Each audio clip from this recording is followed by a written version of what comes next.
ഉൽപ്പത്തി പുസ്തകം അധ്യായം 30. താൻ യാക്കോബിന് മക്കളെ പ്രസവിക്കുന്നില്ല എന്ന് റാഹേൽ കണ്ടു. തൻ്റെ സഹോദരിയോട് അസൂയപ്പെട്ടു. യാക്കോബിനോട്, എനിക്ക് മക്കളെ തരണം, അല്ലെങ്കിൽ ഞാൻ മരിച്ചു പോകും എന്ന് പറഞ്ഞു. അപ്പോൾ യാക്കോബിന് റാഹേലിനോട് കോപം ജ്വലിച്ചു. നിനക്ക് ഗർഭഫലം തരാതിരിക്കുന്ന ദൈവത്തിൻ്റെ സ്ഥാനത്തോ ഞാൻ എന്ന് പറഞ്ഞു.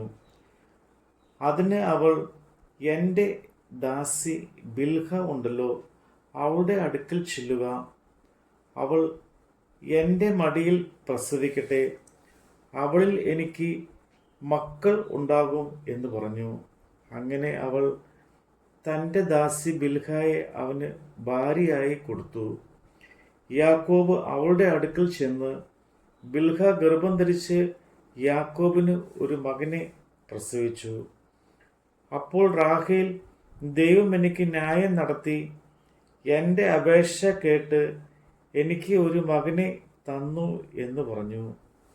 അതുകൊണ്ട് അവന് ദാൻ എന്ന് പേരിട്ടു. റാഹേലിൻ്റെ ദാസി ബിൽഹ പിന്നെയും ഗർഭം ധരിച്ച് യാക്കോബിന് രണ്ടാമത്തൊരു മകനെ പ്രസവിച്ചു.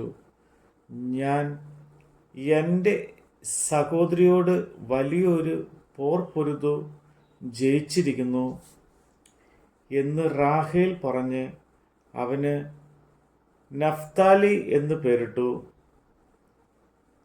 തനിക്ക് പ്രസവം നിന്നുപോയി എന്ന് ലയ കണ്ടാറെ തൻ്റെ ദാസി സിൽപ്പായെ വിളിച്ച് അവളെ യാക്കോബിന് ഭാര്യയായി കൊടുത്തു. ലയയുടെ ദാസി സിൽപ്പ യാക്കോബിന് ഒരു മകനെ പ്രസവിച്ചു. അപ്പോൾ ലയ ഭാഗ്യം എന്ന് പറഞ്ഞ് അവന് ഗാദ് എന്ന് പേരിട്ടു. ലയായുടെ ദാസി ശിൽപ്പ യാക്കോബിന് രണ്ടാമത് ഒരു മകനെ പ്രസവിച്ചു. ഞാൻ ഭാഗ്യവതി, സ്ത്രീകൾ എന്നെ ഭാഗ്യവതി എന്ന് പറയും എന്ന് പറഞ്ഞ് ലയ പറഞ്ഞ് അവന് ആശേർ എന്ന് പേരിട്ടു. കോതമ്പ് കൊയ്ത്ത് കാലത്ത് രൂബേൽ പുറപ്പെട്ട് വയലിൽ ദൂതായ പഴം കണ്ട് തൻ്റെ അമ്മയായ ലയയുടെ അടുക്കൽ കൊണ്ടുവന്നു. റാഹേൽ ലയയോട്, നിന്റെ മകൻ്റെ ദൂതായ പഴം കുറെ എനിക്ക് തരണം എന്ന് പറഞ്ഞു. അവൾ അവളോട്, നീ എൻ്റെ ഭർത്താവിനെ എടുത്തതുപോലെയാവും, എൻ്റെ മകൻ്റെ ദൂതായ പഴവും കൂടെ വേണമോ എന്ന് പറഞ്ഞതിന് റാഹേൽ ആകട്ടെ, നിന്റെ മകൻ്റെ ദൂതായ പഴത്തിനു വേണ്ടി ഇന്ന് രാത്രി അവൻ നിന്നോട് കൂടെ ശയിച്ചു കൊള്ളട്ടെ എന്ന് പറഞ്ഞു.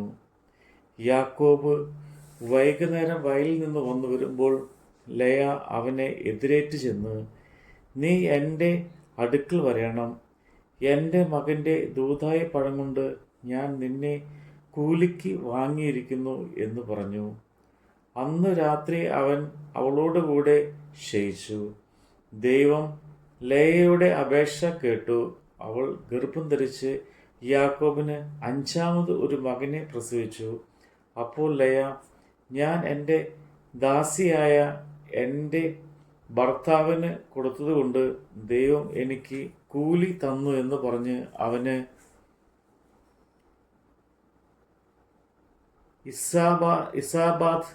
ഇസാഖാർ എന്ന് പേരിട്ടു. ലയ പിന്നെയും ഗർഭം ധരിച്ചു.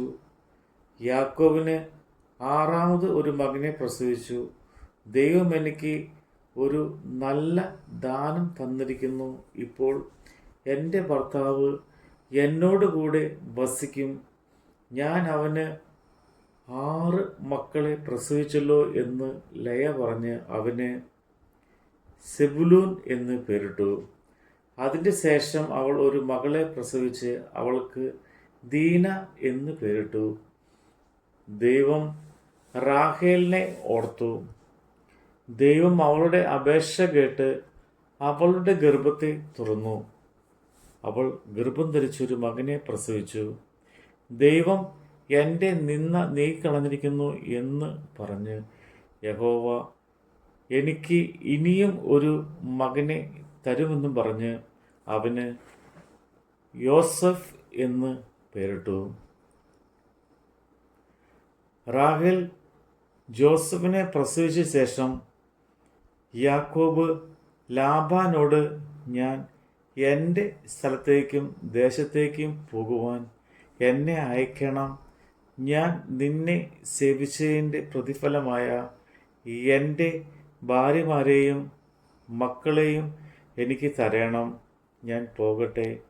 ഞാൻ നിന്നെ സേവിച്ച സേവ നീ അറിയുന്നുവല്ലോ എന്ന് പറഞ്ഞു. ലാബാൻ അവനോട്, നിനക്ക് എന്നോട് ദയയുണ്ടെങ്കിൽ പോകരുതേ. നിന്റെ നിമിത്തം യഹോവ എന്നെ അനുഗ്രഹിച്ചു എന്ന് എനിക്ക് ബോധ്യമായിരിക്കുന്നു. നിനക്ക് എന്ത് പ്രതിഫലം വേണം എന്ന് പറക, ഞാൻ തരാം എന്ന് പറഞ്ഞു.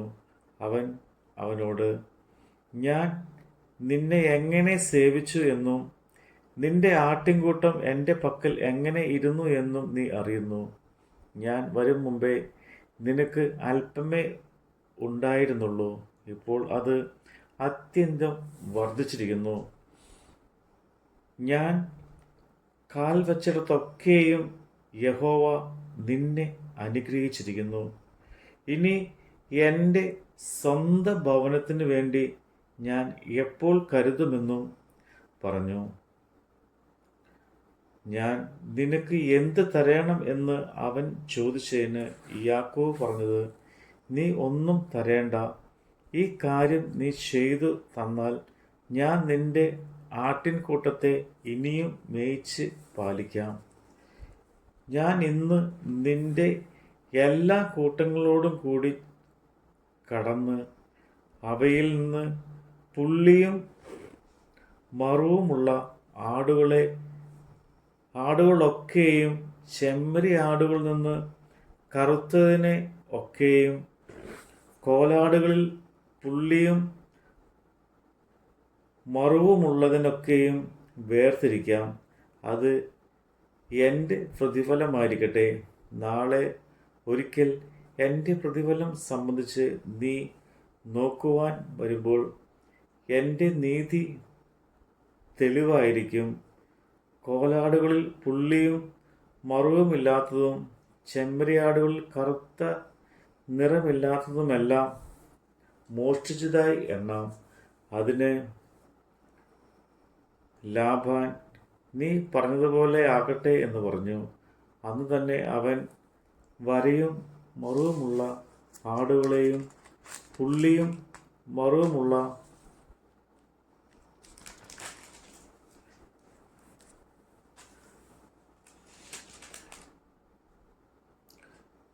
പെൺ കോലാടുകൾ ഒക്കെയും വെണ്മയുള്ളതിനൊക്കെയും ചെമ്മരിയാടുകൾ കറുത്ത നിറമുള്ളതിനൊക്കെയും വേർതിരിച്ച് അവൻ്റെ പുത്രന്മാരുടെ കയ്യിൽ ഏൽപ്പിച്ചു. അവൻ തനിക്കും യാക്കോബിനും ഇടയിൽ ഒരു ദിവസത്തെ വഴി അകലം വെച്ചു. ലാബാന്റെ ശേഷമുള്ള ആട്ടിൻകൂട്ടങ്ങളെ യാക്കോബ് മേയിച്ചു. എന്നാൽ യാക്കോബ് പുന്ന വൃക്ഷത്തിൻ്റെയും ബദാം വൃക്ഷത്തിൻ്റെയും അരിഞ്ഞിൽ വൃക്ഷത്തിൻ്റെയും പച്ചക്കൊമ്പുകളെ എടുത്ത് അവയിൽ വെള്ള കാണത്തക്കവണ്ണം വെള്ള വരയായി തോലുരിച്ചു. ആടുകൾ കുടിപ്പാൻ വന്നപ്പോൾ അവൻ താൻ തോലുരിച്ച കൊമ്പുകളെ പാത്തികളിലും വെള്ളം പകരുന്ന തൊട്ടികളിലും ആടുകളുടെ മുന്നിൽ വെച്ചു. അവ വെള്ളം കുടിപ്പാൻ വന്നപ്പോൾ ചെന ഏറ്റു. ആടുകൾ കൊമ്പുകളെ കണ്ടുകൊണ്ട് ചെനയേറ്റു. വരയും പുള്ളിയും മറുവുമുള്ള കുട്ടികളെ പെറ്റു. ആ ആട്ടിൻകുട്ടികളെ യാക്കോബ് വേർതിരിച്ച് ആടുകളെ ലാബാന്റെ ആടുകളിൽ വരയും മറുവുമുള്ള എല്ലാറ്റിലും അഭിമുഖമായി നിർത്തി. എൻ്റെ സ്വന്തം കുട്ടങ്ങളെ ലാബാന്റെ ആടുകളോട് ചേർക്കാതെ വേറെ ആക്കി. ബലമുള്ള ആടുകൾ ചെനയേൽക്കുമ്പോഴൊക്കെയും കൊമ്പുകളെ കണ്ടുകൊണ്ട് ചെന ഏൽക്കേണ്ടതിന് യാക്കോബ് ആ കൊമ്പുകളെ പാത്തികളിൽ ആടുകളുടെ കണ്ണിന് മുന്നിൽ വെച്ചു. ബലമില്ലാത്ത ആടുകൾ ചെനയേൽക്കുമ്പോൾ അവയെ വെച്ചില്ല. അങ്ങനെ ബലമില്ലാത്തവ ലാബാനും ബലമുള്ളവ യാക്കോബിനും ആയിത്തീർന്നു. അവൻ മഹാസമ്പന്നനായി. അവന് വളരെ ആടുകളും ദാസന്മാരും ഒട്ടകങ്ങളും കഴുതകളും ഉണ്ടാകുകയും ചെയ്തു. നമ്മുടെ കർത്താവിൻ്റെ വചനമാണ് നമ്മൾ കേട്ടത്.